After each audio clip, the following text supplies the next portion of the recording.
I was like, nah, man, I don't got no business on the east side, you know? He's like, no, it's cool, man. Like the east side, that's like 7 Mile, like, it's like a third world country. The police, they won't stop and get out the car. They won't pull you over. If there's gunshots, they'll wait till everything's clear and they'll come pick your body up off the street and that's it.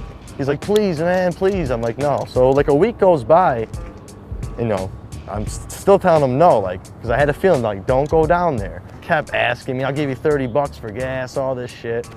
I'm like, all right, whatever, you know, you're my friend. I'll take you down there. I go to school that day and I get out and everything seems normal. We go to the gas station, he gives me the money for gas. We drive down there. So I get off and it's just like, I get that eerie feeling like you're in a bad spot.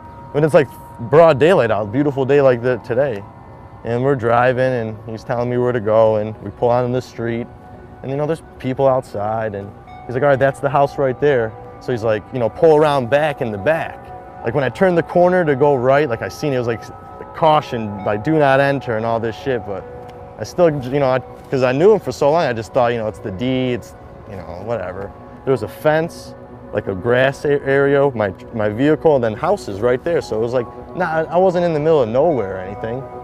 And like I get out and he gets out and like, it's only a couple seconds, I'm looking around.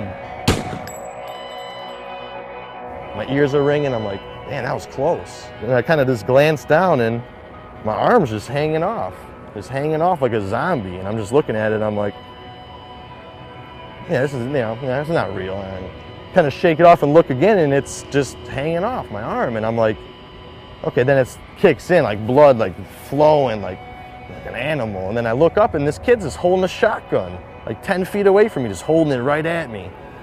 And I asked him, I said, like, did you shoot me? And he just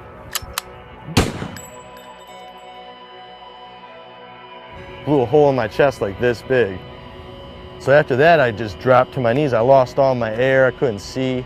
I remember like being on my, like, you know, on my hands and knees, and I felt the barrel of the gun on my head. I felt this barrel just shaking still on my head, and so I smacked it away. But there was a shotgun, so it sprayed.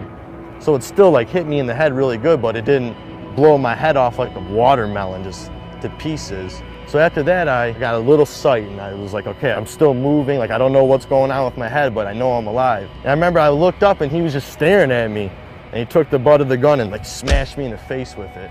Knocks my teeth out. Like I fall back, but I could still see at this point, and I don't understand like how I can see because I have so much damage to like my lung and heart. Could you identify him through a picture? I was like, of course.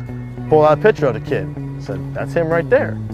He said, Ross, we have him in custody. I said, how? I just woke up like 2 days ago. I just learned how my name again, like how to talk. He's like, the day blank shot you, he called blank and told him. So this kid shoots me and calls his buddy and says, hey, I shot Ross, he's dead. The kid's like, no, you didn't, you're lying. Because imagine another 15-year-old kid saying to a 15-year-old kid, you know? So after they hang up, the kid he told calls the police on him. And he was met by the SWAT team right at his front yard. Got him. And like all I had to do was go to court and testify against him. I went in there, man, in a wheelchair, head still stapled, no teeth, 105 pounds because of all the blood I lost, arm cast, and I sat in front of 40 of his family and him, and he couldn't look me in the eye. He had his head down the whole time, and I had to tell my story like this to everyone. That was the first one. I had to go back to final sentencing, and that's when I was healed. Like, so I walked back in the courtroom the second time. He comes out in a purple suit, top hat, cane, and sunglasses. This is the kid who shot me at court, smiling. While his family cheers him on, says, like, way to shoot Ross, called me a coward because I was taking the justice route. Like, I didn't lower myself to his standards and go try to kill him. I spoke and the judge like looked at this kid and said, you know, said his name and he said, yo, Ross, thank you. And the kid just looked at the judge like, what do you mean? He's like, because if you would have killed Ross that day, you would have got life in prison. But since Ross was a warrior and survived, you get a second chance, and he just slammed the gavel on him. He said, go have fun in prison for 35 years. Well, I found out that the cause of the shooting was because he had to join a gang. That was his initiation, was kill a random person.